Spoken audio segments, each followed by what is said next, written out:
Però se nel rapporto col Partito Democratico, che si è via via logorato e che è stata una delle cause di questa sua decisione, non ha qualcosa di cui pentirsi, per esempio l'atteggiamento nei confronti di Napolitano. Andiamo con ordine.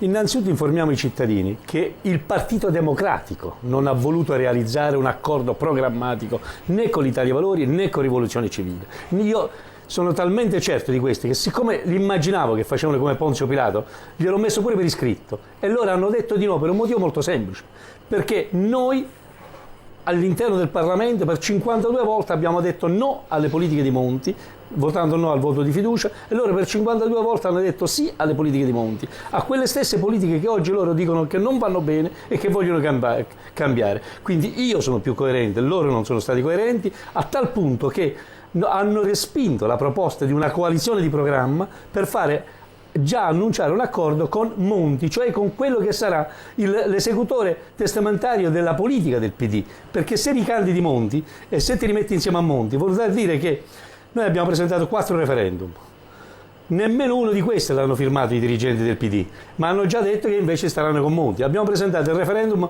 per abrogare la riforma Fornero, sia il referendum sia con riferimento all'articolo 8 che al 18, uno sui diritti minimi salariali, l'altro sul diritto a non essere licenziati ingiustamente. Abbiamo presentato un referendum per abrogare il finanziamento pubblico ai partiti, abbiamo presentato un referendum per togliere l'indennità ai parlamentari.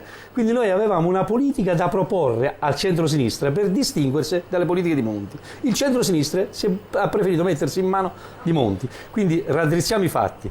Non è che noi non ci siamo messi con loro, sono loro che ingordi pensavano di poter vincere da soli e non hanno voluto la moglie col mattarello in casa che su questi temi l'avrebbe rimesso in fila. La sua metafora sul matrimonio va avanti da un paio d'anni, è molto divertente, però non mi ha risposto Di Pietro. Non mi ha risposto. C'è qualcosa di cui si pente nella sua polemica forte, sempre molto accesa nei confronti del Quirinale? Io inviterei i cittadini a essere informati, e loro da soli non possono informarsi, ci vorrebbe che venissero informati esattamente su come stanno le cose. Io non ho nulla e rispetto il ruolo e la funzione del Capo dello Stato. C'è una questione di lana caprina. Se per caso il Capo dello Stato viene intercettato casualmente mentre un'altra persona che telefona a lui è sotto intercettazione, che fine devono fare queste intercettazioni? Devono essere distrutte senza dare la possibilità alle parti in causa di ascoltarle e vedere se possono servire? O deve rispettata anche questa legge, che è una legge su questo?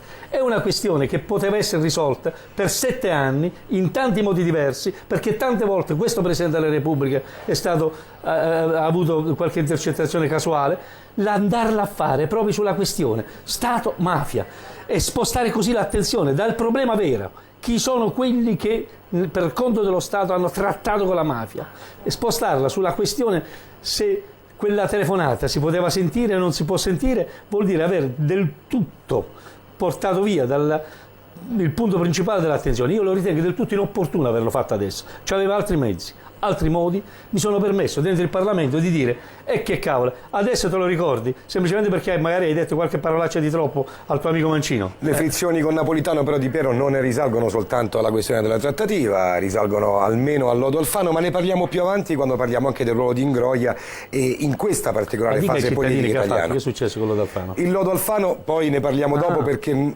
oggi le notizie ci impongono, visto che sulla homepage di Repubblica.it abbiamo notizie di arresti ovunque, ci impongono di partire da un tema che le è molto caro, e mi faccio anticipare da un nostro lettore, anzi una nostra lettrice, Maria Baglio, che le chiede: onorevole Di Pietro, oggi Berlusconi avrebbe dichiarato che le tangenti sono ormai da considerarsi usuali, parte dei contratti da stipulare. Insomma, ha detto Berlusconi, sintetizzo io, se si lavora all'estero è come una commissione, come quella che paghiamo al bancomat. Sono invece i giudici, continua la nostra lettrice, che disperatamente cercano di applicare la legge, quelli sbagliati. Da cittadina sono sbalordita. Cosa ne pensa lei di questo stravolgimento del senso comune? Ritiene che possa essere pericoloso per la nostra democrazia? Siccome lei dirà sì ad entrambe queste domande, aggiungo io: Berlusconi ragiona sulle tangenti come sull'evasione fiscale, si può perché si pagano troppe tasse, è difficile fare gli imprenditori, si possono pagare tangenti, è così? Innanzitutto rifacciamo una fotografia di che oggi non è solo San Valentino. 21 anni fa Craxi oggi diceva è un mariuolo, perché ieri, Mario Chiesa. ieri, 21 anni fa, avevo arrestato Mario Chiesa con la mazzetta. All'epoca si chiamavano mazzette, adesso si chiamano royalty. Sempre il 5% so. E anche allora il sistema politico giustificò in qualche modo quel che era avvenuto e scominciò già allora a prenderselo con i magistrati, allora con un oscuro giovane, qualche capello in più di Pietro, 21 anni fa, che diceva che l'hanno fatto perché stavamo sotto elezione per ragioni politiche. Oggi che cosa succede? Che rispetto alla fotografia di allora non è cambiato niente. In quei giorni, ogni giorno ne prendevamo qualcuno. Anche adesso, ogni giorno ne prendono qualcuno, a destra come a sinistra, perché oggi, vorrei ricordare, non è che è stato preso soltanto quello della Finmeccanica, è stato preso pure quello del Monte dei Paschi di Siena, che insomma... Che è un manager, non è un esponente politico. Però che baciava a destra e a sinistra, possiamo dire che baciava a destra e a sinistra, se faceva baciare, andava a baciare le pantofole del cardinale di destra e il cardinale di sinistra, se no non andiamo da capo. Allora, stabilito questo, diciamo subito che oggi il sistema si è talmente ingegnerizzato e soprattutto diciamo così, i cittadini, l'opinione pubblica è talmente frastornata che viene fatto credere loro che si deve evadere perché si paga troppo tasse, perché si deve corrompere per poter avere un appalto. Io mi pare che qui non siamo più in uno stato di diritto, ma stiamo in uno stato dell'illegalità, dove il più forte, il più furbo, il più spregiudicato, il modello Berlusconi va avanti. Cioè mi preoccupo di questi 21 anni che a sommatoria finita dobbiamo preoccuparci non del Berlusconi che c'è lui, ma del Berlusconi che si è inculcato nell'opinione pubblica e nel cittadino italiano. Ecco, si fermi perché le chiedo questo. Il problema forse più ancora che Berlusconi è quanto possano far presa questi messaggi più o meno subliminali. È chiaro che Berlusconi non va mai sottovalutato, non parla così, non dice boutade improvvisate, manda segnali.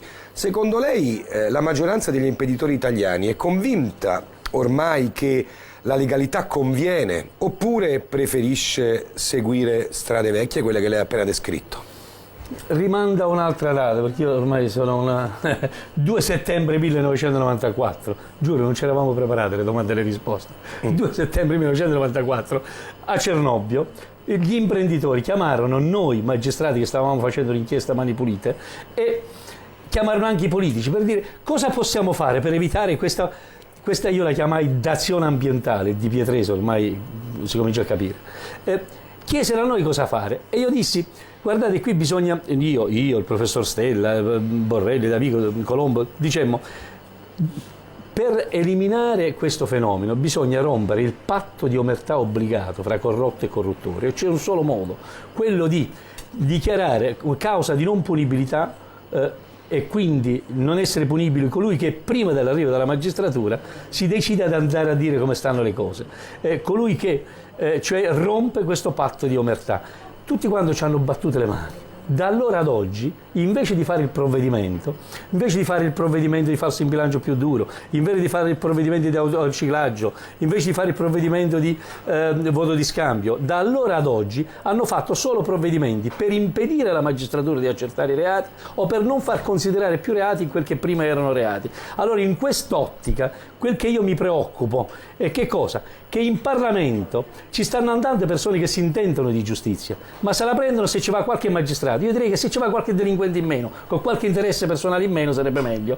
Scusi Berlusconi, parlavo di te. E a proposito del ruolo dei magistrati in politica ci torneremo, le faccio leggere, in qualche modo ha già risposto Di Piero, però dica ancora qualcosa molto rapidamente a quanto le chiede Anna da Pistoia, che dice: il caso Formigoni pare non finire mai, ora scopriamo il governatore della Lombardia che viveva nel lusso senza prelievi in banca, prelievi personali. Ma com'è possibile? Che differenza c'è? È questa la questione tra la Tangentopoli dei Mariuoli e questa attuale. Ammesso che sia una Tangentopoli, Bersani non la pensa così, l'ha detto oggi. Si chiama questo ingegnerizzazione della tangente.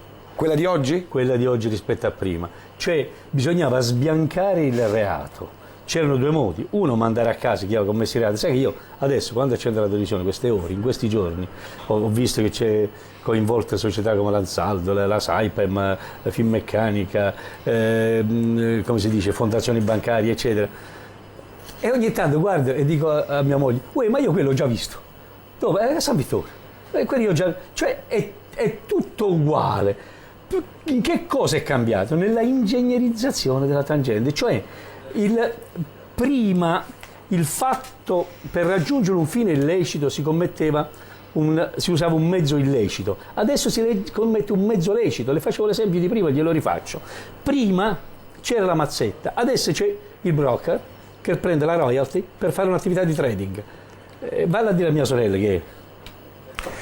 Senta Di Pietro, sulla questione della corruzione torneremo, ci sono tante domande su questo, ce n'è anche un'altra su Finmeccanica, ma vogliamo mischiare i temi, altrimenti diventa una mezz'ora monografica. Quindi parliamo di qualcosa... dei problemi però, Lo so che è il problema dei problemi, perché come dice la Corte dei Conti la corruzione costa al Paese in termini di PIL decine di punti. Aspetti Di Pietro, perché c'è una questione che riguarda giustizia e lavoro assieme, questo ci aiuta a allargare il quadro.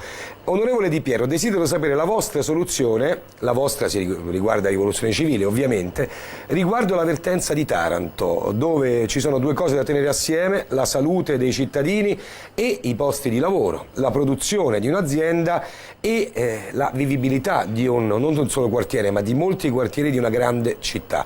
Quello è il Mezzogiorno, è un posto a lei molto caro.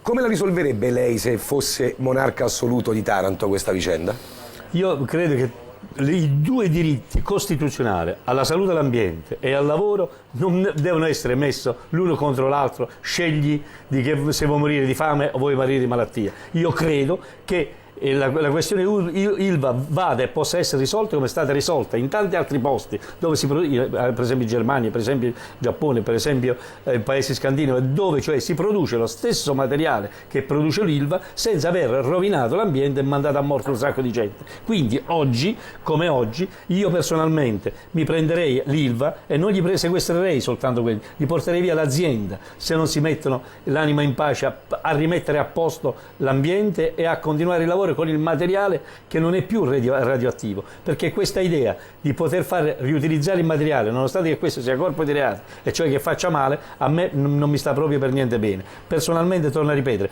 preferirei statalizzare un'impresa di questo genere e pensarla a rimetterla in ordine. Ma siccome in altri posti lo hanno già fatto, lo poteva fare anche in Italia, e allora il signor Riva gli comincerei a sequestrare le sue azioni, c'è un sacco di azioni all'Italia, questo sa? C'è un sacco di proprietà immobiliari. Non è che valgono moltissimo l'Italia ultimamente. Però c'è un sacco di belle proprietà lui, questo signore, sa che se le fatte con la spalla e con la pelle dei lavoratori, tanto per iniziare, tanto per capire come stanno i fatti. Senta Di Pietro, restiamo ancora sulla corruzione, perché ci scrive Sergio: sono passati quasi 20 anni da quando hai detto di metterti in politica per porre fine al malaffare diffuso dei politici stessi. Ebbene, visto che siamo arrivati a questo punto e che il malaffare è forse ancora più diffuso, non ti pare di essere stato inutile, o meglio di non aver contribuito per nulla a cambiare questo sistema del malaffare? Ha fatto degli errori, e quali errori? Guarda, io in Parlamento tutti i giorni ho presentato leggi, emendamenti, ho fatto referendum. Il problema di fondo è che avevo di fronte un muro. Le racconto un altro fatto: 24 gennaio 2009. Giuro, non ci siamo messi d'accordo. È arrivato con l'agenda Di Pietro oggi da noi, prego. 24 gennaio 2009, andate a vedere gli atti parlamentari. Al Senato noi proponiamo il cosiddetto reato di autoriciclaggio, che è un reato importantissimo. Lo spiego in Di Pietrese, che così si capisce meglio. Uno fa la corruzione e prende 100. Con questi 100 poi li investe e ci guadagna un sacco di soldi pure. Io gli porto via anche il frutto del guadagno che ha avuto grazie al reato che ha commesso, il reato di autoriciclaggio. Sai cosa mi hanno risposto? Il PD e il PDL. PD e PDL. O come dice qualcuno, PD e PD meno L, come cavolo. Vabbè, non strizzi l'occhio a Grillo, siete avversari in questa campagna elettorale. No, l'avversario mio non è Grillo, l'avversario mio sono quelli che si sono messi insieme, destra e sinistra, per fare a mondo una falsa legge sulla corruzione, che dopo ne parliamo. Allora, sai cosa mi hanno risposto sull'autoriciclaggio?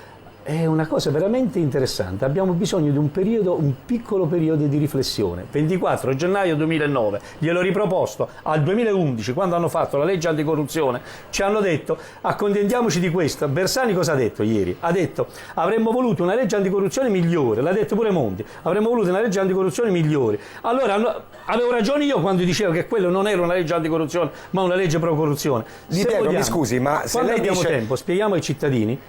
forse non ce l'abbiamo oggi. Però Di Pietro, forse bisogna dire ai cittadini anche che una legge anticorruzione diversa non sarebbe mai passata, col PDL in maggioranza il governo sarebbe caduto, non si sarebbe fatto lo stesso. Segui a me. Innanzitutto quando tu governo ti rendi conto che stai facendo una legge che non fa gli interessi dei cittadini, non ti accontenti, ti dimetti e denunci questa illegittimità che sta facendo, che c'è un partito che ti impedisce di lottare alla corruzione. Tu che invece accetti un compromesso di questo genere, tu sei correo morale, tu sei un Ponzio Pilato che ti lavi le mani e lascia il paese in croce. Tanto perché rifatti. A proposito di Monti... sì, ho letto che lei lo vuole denunciare. No, a proposito di Monti, carta canta, ci vedete qualcuno? Monti dice... Quando hanno preso Orsi su Finmeccanica, sapete cosa ha detto Monti? Dobbiamo rivedere la governance. Cade dal cielo Monti, non sa da dove viene. Finmeccanica è di proprietà pubblica, il governo ne è responsabile. C'è un signore, noi, non solo noi, ma anche io alla Camera ed altri, Lanutti, Adusbef al Senato ed altri, abbiamo avvertito Monti l'anno scorso e abbiamo avvertito i governi di questi anni. Che lì c'era un problema. No, che bisognava togliere di mezzo Orsi, che bisognava stare attenti che c'erano le tangenti, che ci stavano problemi di conflitti di interesse. Scusi, io adesso glielo consegno a lei perché quando c'ha tempo li fa vedere, perché non possiamo fare... Ma legga insieme a me. Quel signore che dice che cade dalle nuvole ha ricevuto da me una mozione alla Camera, 4 interpellanze al Senato, una interrogazione a risposta orale al Senato, 17 interrogazioni a risposta scritta alla Camera e 14 al Senato e 16 al Senato, una risoluzione in commissione. In totale 40 volte gliel'abbiamo chiesto e dopo 40 volte che tu mi vieni a dire adesso ce ne dobbiamo occupare, no, questo si chiama delle due l'una: o tu non capisci niente e come tale non meriti neanche di essere votato. Capite a me, io parlo a voi cittadini. Questo signore che fa il professore 40 volte è stato avvisato di quello che stava succedendo dentro la Finmeccanica. Oppure l'hai capito bene e fai finta di non capire, allora ti chiami correo morale politico e istituzionale. Lo denuncia Monti o no? Eccolo qua, ecco. Ho dato pure la denuncia. Perfetto, va bene. Senta Di Pietro, secondo lei mi risponda con un sì o con un no. La Lega c'entra nella inchiesta e nello scandalo Finmeccanica? Si sa, si dice che Orsi è, ecco la denuncia, bene, eccola qua. Facciamo vedere. Perfetto, la Lega c'entra con Orsi e la vicenda di Finmeccanica? Attenzione, qui quando si tratta di responsabilità dobbiamo distinguere politiche, istituzionali, etiche e giudiziarie. Penalmente non la Lega politicamente c'entra? La Lega certo che c'entra, la Lega è una di quelle realtà che l'ha voluto e l'ha sponsorizzato, se ne ha assunte la responsabilità politica e adesso è giusto che ne paghi le conseguenze. Sul piano processuale è ovvio che deve rispondere chi ci ha guadagnato sopra. Io però torno a ripetere, a me pare che in Lombardia di questi tempi sta tornando veramente ai tempi di Mani Pulite, c'è veramente bisogno di una nuova Mani Pulite, se è vero come è vero che la vicenda Formigoni mi pare che dimostra come quella struttura d'eccellenza è stata utilizzata per scopi personali come avveniva 21 anni fa. San Valentino. Il tema della corruzione attraverserà tutta la nostra chiacchierata con Di Pietro e quindi, ma anche tutta la giornata, viste le notizie che arrivano. Questo è il tema. Però proviamo a cambiare anche argomento perché la campagna elettorale il paese ha tanti problemi. Lo so che questo è il tema, ma la rivoluzione, la riforma delle pensioni, avremmo pagato meno tasse, avremmo avuto più equità sociale. Monti che ha fatto? Prende 4 miliardi ai poveri cristiani dell'IMU e li dà al Monte dei Paschi di Siena. A proposito, vuoi sapere? Di Pietro, mi faccia Di Pietro. Ha avuto altri 2 interrogazioni parlamentari, Monti lo ha avuto, in cui gli ho detto stai attento, non gli dare altri 2 miliardi al Monte dei Paschi di Siena, gliene ha già dati 2 Berlusconi, lì c'è un problema grosso come una casa, non puoi metterci quello che ci hai messo ad andare a governare. Ha fatto finta di non vedere. questo o è ciecato o fa ciecato. Allora, ma sai a chi parlo io? Parla a Bersani, mica parla a Monti. Bersani, parla a Bersani perché dicono a me. Noi non possiamo stare con Di Pietro, non possiamo stare con Rivoluzione Civile, perché lì ci stanno i magistrati e stai con questi che sono ciecati. A Bersani. Senta Di Pietro, adesso torniamo a questo tema che le è molto caro, però la riforma delle pensioni, Rivoluzione Civile la vuole abrogare, la legge Fornero. Detto testuali parole di Ingroia, che ci mettiamo al suo posto visto che comunque il problema c'è, visto che il paese invecchia, si lavora di più e il piatto piange. Allora, innanzitutto quando parliamo di riforma Fornero diciamo, la riforma in generale è un aspetto particolare di esso. Sull'aspetto particolare di esso, vale a dire, nella riforma Fornero c'è un aspetto odioso. Gli esodati? No, c'è quello è ancora un altro, un aspetto odioso. Cioè, vale a dire, se un datore di lavoro licenzia illegittimamente e il giudice certifica con sentenza penale passata in giudicato che è illegittimo il licenziamento, il datore di lavoro con un'indennità lo può licenziare lo stesso. Questo, abbiamo raccolto le firme, quasi 1 milione di firme. Ma questa è la riforma del lavoro, parlavamo delle pensioni. No, ci arriviamo. No, ma sto dicendo, siccome pure Fornero, quando mi parli di Fornero... Fornero ha fatto 2 cose diverse. Ne ha fatte 3-4 di cose diverse. La riforma del lavoro e quella delle pensioni. Allora, ti sto dicendo, per quanto riguarda il lavoro, lo dico questo perché? Perché il tema dei temi, il tema per cui non stiamo insieme il Partito Democratico non ci ha voluto. Noi abbiamo raccolto le firme per abrogare questa scempiaggine, perché è chiaro che se uno licenzia legittimamente, ben venga, ma se licenzia illegittimamente vuol dire che il datore di lavoro ha licenziato la segretaria perché sa, non è più giovanissima, allora deve cambiare segretaria. Mi dici che riforma delle pensioni allora, fa rivoluzione civile? Tu parla a me, ma io parlo a Luigi. Luigi, mi vuoi far capire una cosa? Vendola, Nichi, stava insieme a noi in Cassazione a firmare questo referendum. Quando siamo andati a depositare le firme non ci è venuto perché ha fatto un po' il democristiano. Ma voi, Nichi e Luigi, la riforma Fornero la lasciate così come vuole Monti, con cui volete alleare, o la volete cambiare, o ci fate fare almeno il referendum? A questo però Bersani ha risposto, Bersani ha già risposto. Sulla riforma del lavoro ha detto che la vogliono cambiare. La vogliono cambiare. Mi dica una cosa, Flash. No, della pensione, ti voglio rispondere alla pensione. Sulle pensioni, sì, ma mi dica prima, ha detto a Bersani, falso in bilancio, la prima cosa da fare, dice il segretario del PD, appena andrà al governo. Lei è d'accordo su questo? No, io sono di più. Io sto dicendo, il signor Bersani e tutto il PD, quando nella legge anticorruzione denuncio politicamente i parlamentari del PD, quando abbiamo depositato l'emendamento in aula con cui dicevamo si inserisca nella legge anticorruzione il reinserimento del falso in bilancio, ci hanno votato contro. Cadeva il governo Di Pietro. Ma che me ne frega a me se cade il governo? Allora, e forse non poteva. Ma non sono l'avvocato di Bersani. Scusami. Cioè io mi devo tenere un governo che fa cose che non voglio fare io. Ma o sono masochista o sono complice o no. O forse una logica di compromesso in quella fase politica è quella che abita. A che è servita? Abbiamo più debito pubblico, abbiamo più disoccupati, abbiamo più disperazione umana. Ma di che stiamo a parlare? Scusa, se io non mi voglio sottrarre alle pensioni, rispondo subito. Mi è stato chiesto, lo dico ai cittadini, agli ascoltatori, il tema è questo.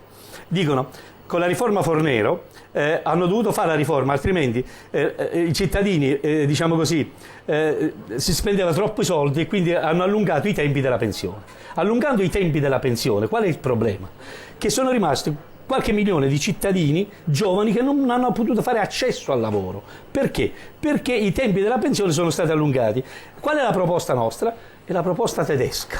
Sentirlo dire da me, il colmo è il colmo. Sai cosa hanno fatto in Germania? Hanno allungato i tempi della pensione, ma l'hanno allungato, diciamo così, proporzionalmente. Hanno stabilito che da adesso e nei prossimi 10 anni, 15 anni, si allunga piano piano il tempo della pensione per dare un modo graduale e non secco e netto per far quadrare i conti, che io non mando più in pensione, anzi addirittura faccio una legge sugli esodati che non sei né pensionato né lavoratore, sei solo un morto di fame. E questo per fare che cosa? Per dire posso assumere, per dire non pago le pensioni, non spendo soldi per le pensioni, ma intanto hai lasciato 1 milione di giovani senza lavoro che si stanno sparando pure loro. Senta Di Pietro, poi le chiedo una cosa su Grillo che è appena arrivato da un nostro utente, Andrea da Formia. Prima però Mauro le chiede: ho sempre dato il mio sostegno all'IDV, ora che sarete all'opposizione chiedo un vostro grande impegno a far cancellare la riforma delle pensioni, e fin qui ha risposto anche collaborando col PD. E qui le pone un problema politico, no? Adesso c'è la campagna elettorale, c'è stata una rottura mesi fa, la campagna elettorale, è nato un nuovo movimento politico e poi si voterà e si gioca a bocce ferme. Il Parlamento sarà quello che verrà fuori da queste elezioni. Che intendete fare col PD dopo il voto? Indipendentemente dal quadro politico che uscirà, lei che rapporti immagina con un partito che comunque viaggia intorno al 30% ed è un partito col quale lei è stato alleato per 20 anni? È stato alleato. Guarda che si vota il 24 e il 25 di febbraio, mica solo alle nazionali. Si vota anche in Lombardia, si vota anche in Molise. Sì, ma la domanda di Mauro era sul nazionale. Fammi capire, per dire. Noi siamo una realtà che la nostra rivoluzione vogliamo fare contro il governo, il modello berlusconiano di governo, contro il modello montiano di governo, perché quelli riteniamo che fanno gli interessi o personali suoi, Berlusconi, o di una elite massonica di poteri forti e di sistemi finanziari nazionali e internazionali. Però se Bersani va a Palazzo Chigi non c'è Monti. Retta a me, si sono già messi d'accordo. C'è una possibilità, e rispondo al tuo amico. Date retta a me.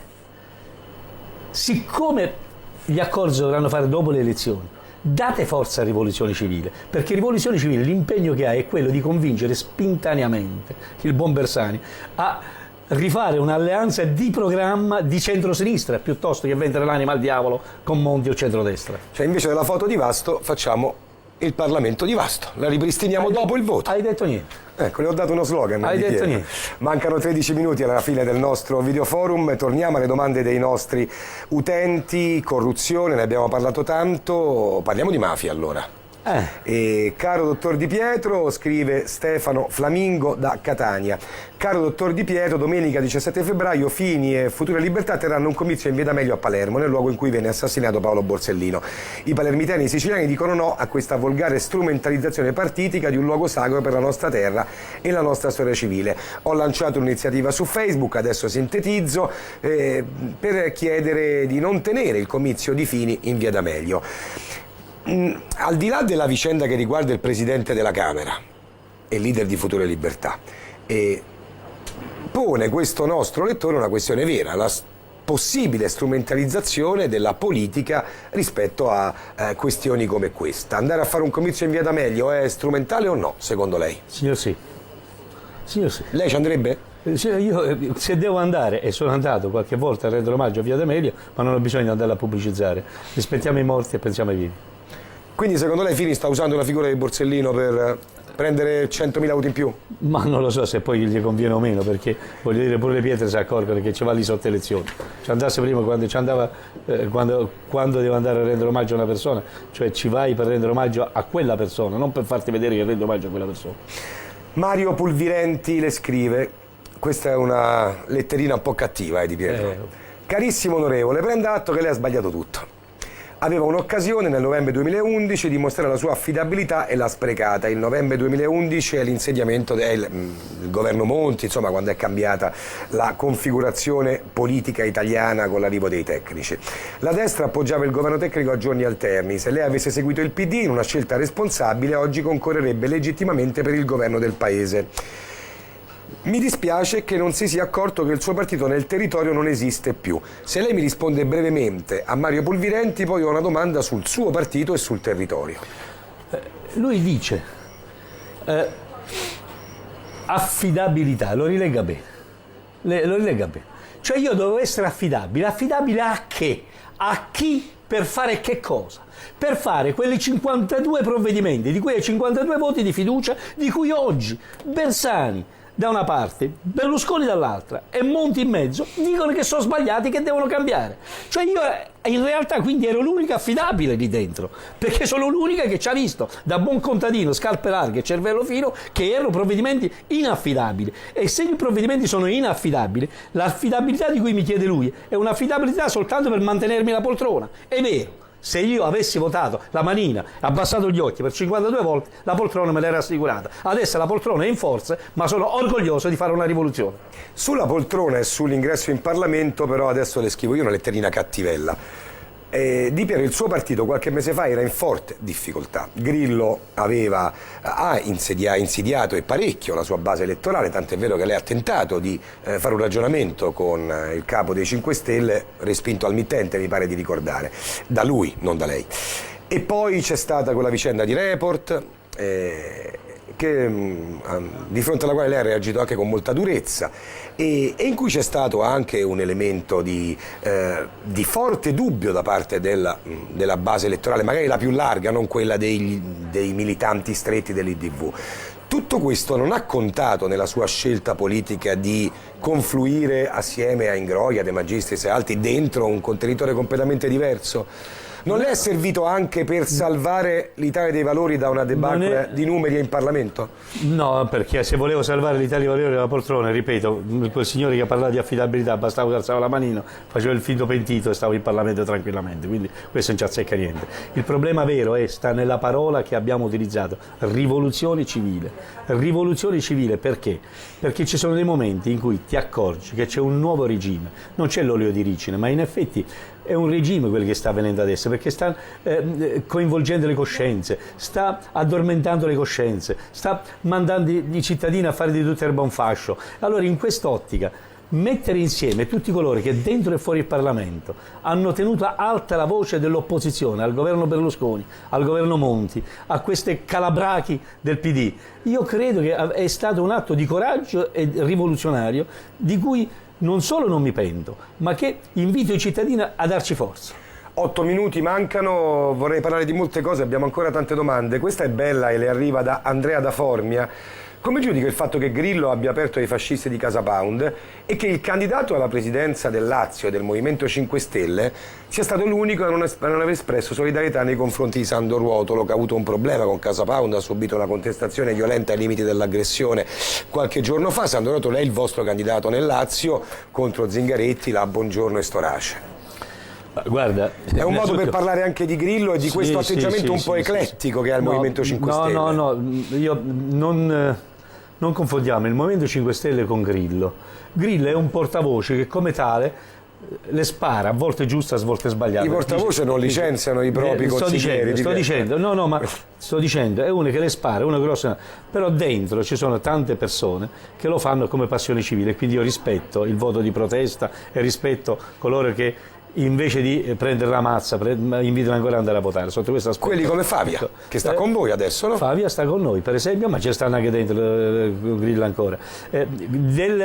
Delle posizioni politiche di Grillo, alcune cose io le apprezzo, anche se finora ha fatto soltanto politica parlata, perché quando io ho raccolto le firme per togliere il finanziamento pubblico, per dimezzare i stipendi parlamentari, lui dice che è d'accordo ma non ha firmato, c'è una bella differenza. Mi piacerebbe in queste ore che prendesse posizione forte e dura contro tutto quello che sta succedendo in materia di legalità. È vero che ci sono un sacco di ladri, ma è vero anche che pure Grillo ogni tanto se la prende con i magistrati. Perché le ha detto no Grillo alla sua idea di fare uno schieramento assieme? No, io rispetto. Voglio sapere perché però, secondo lei? Perché lui ha detto io voglio fare protesta e io invece ho detto io voglio costruire un'alternativa.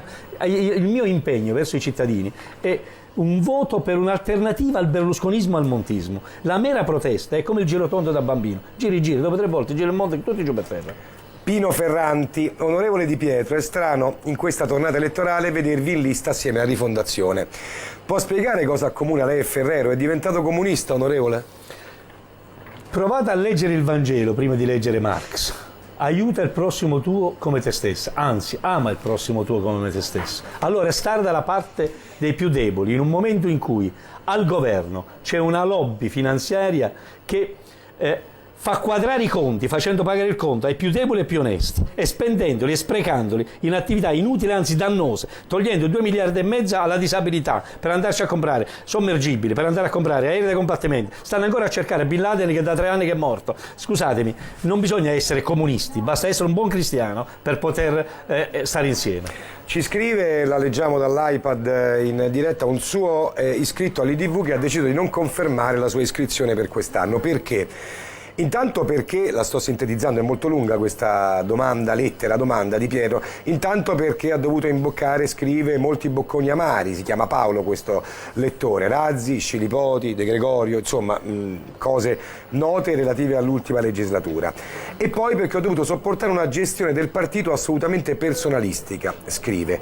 In più la rimprovera di aver lanciato le adesioni online e le candidature online nel partito, ha inviato la sua e dopo 20 giorni non ha visto comparire nulla, il suo curriculum non era consultabile. Questo le scrive Paolo. Come risponde brevemente? Mancano 5 minuti. Velocissimo, abbiamo ricevuto qualche migliaia di curriculum, ne abbiamo esaminati diversi, molti sono stati anche candidati. diversi, se riceve 3.000 curriculum e i posti sono 500, 630, è chiaro che non li posso candidare tutti. A quelli che non l'abbiamo potuto candidare abbiamo scritto dicendo, scusandoci e ringraziando per la loro disponibilità. Grazie Paolo, ne terremo conto. Come va con De Magistris, Di Pietro? Adesso siete stati piuttosto in freddo in passato, adesso?